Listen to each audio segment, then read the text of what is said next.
own opinion.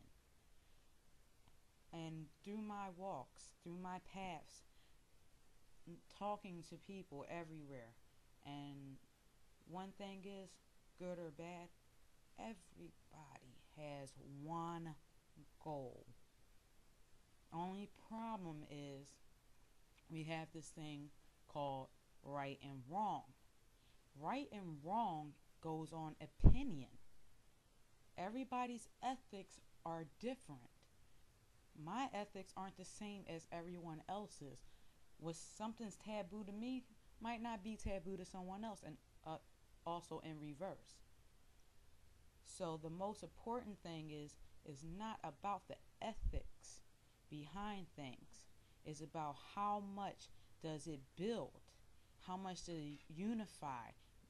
How much does it bring together? Or does it single out one selfish being, one selfish purpose? It's all the same goal. Everybody wants one thing: to just live a comfortable fucking life. Depending on what amount of comfortability you're looking for is what is going to be how much you're trying to drive for it. The only thing is trying to get this one goal everybody has, to come up with ideas that will come together in a way of unification, and not what we always do. We segregate every single situation. Everything is segregated. It's not just color, not just sexual creed. It goes into how much money you have, or where do you, I mean, I've lived in an area of the city before, if one of where I've lived, and you had street against street. You had one block against another block. These type of segregations, these miniature type of segregations, you got police against the civilians. You got the politicians against other upper politicians. You got so many degrees of segregation. This is where the problem is. How do you segregate when everybody has one goal? To me, that's confusing enough.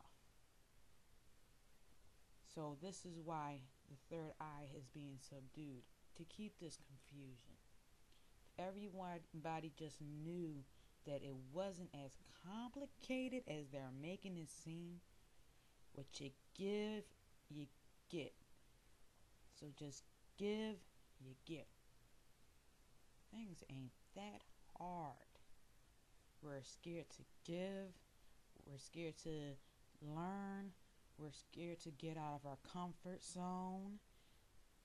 I just walk around and say hello to everybody, because I learned that. I was down in Atlanta, and I'm from the Northeast section, and everyone has such a pressing spirit on them in the Northeast section because of the stressors. It's a big, strong, draining spirit amongst these people. And it's to the point where if you say hello to certain people, they look at you like you're confused. And I went through that from being grown up in this area. If you're just what we call Joe for no reason, just speaking to me, and I don't know you, I feel as though, what do you want? What do you want from me? It's the defense that comes on.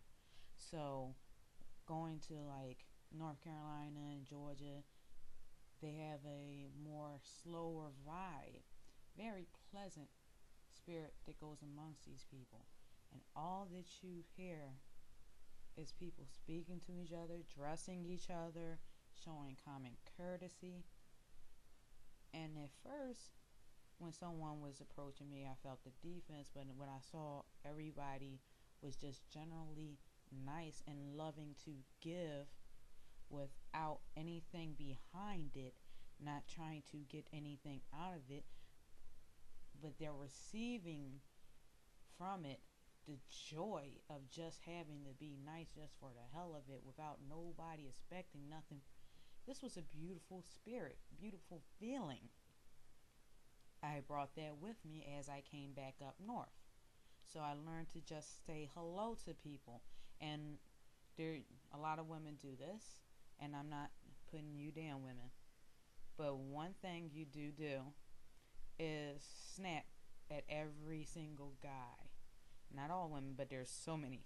Snap at every single guy that speaks because you're so tired of the rude comments or whatever. Yeah, you got a lot of dickheads. But then there's a couple of times where you might not actually have a dickhead. It's just motherfuckers don't know what kind of queen and goddess you are and how to speak to you.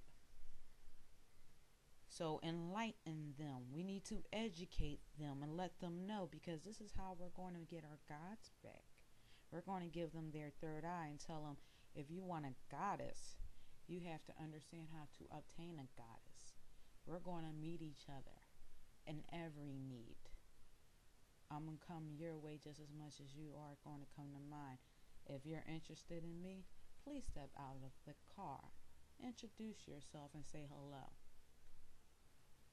Only prostitutes come to cars, because that shows that you're in a rush, is not that much interested, and you're just looking for a good time for that couple of minutes. If you're approaching a goddess, come out the car, say hello, say who you are. I bet you get a lot more goddesses that way than telling them, why don't you come to my car. Another thing is, do not approach me from the rear. Come and speak to me from the front. Take your time. Trust me, because if you take your time, anything that I'm going to do, I'm going to make it all right in every single moment. I'm going to take my time in everything for you. What you give me, I will give back. You make me a goddess, I will make you my king, my God, my Yahweh. I will put you on high and have you as my representation. You will be what the Creator created. I will make you the best. You have to meet me the same way. You have to show me I'm a goddess. You have to let me know that not only is my curves what you're looking for, but for the fact that my mouthpiece, the way I present, the way I hold your back, the way I ride out for you, the way I take care of your children, the way I keep your home, everything I do for you to keep you on your high God stature, you appreciate. That's how you get a goddess, gentlemen. This is how you get your third eye. You need to educate yourself and be on high. You need to know who the fuck you are.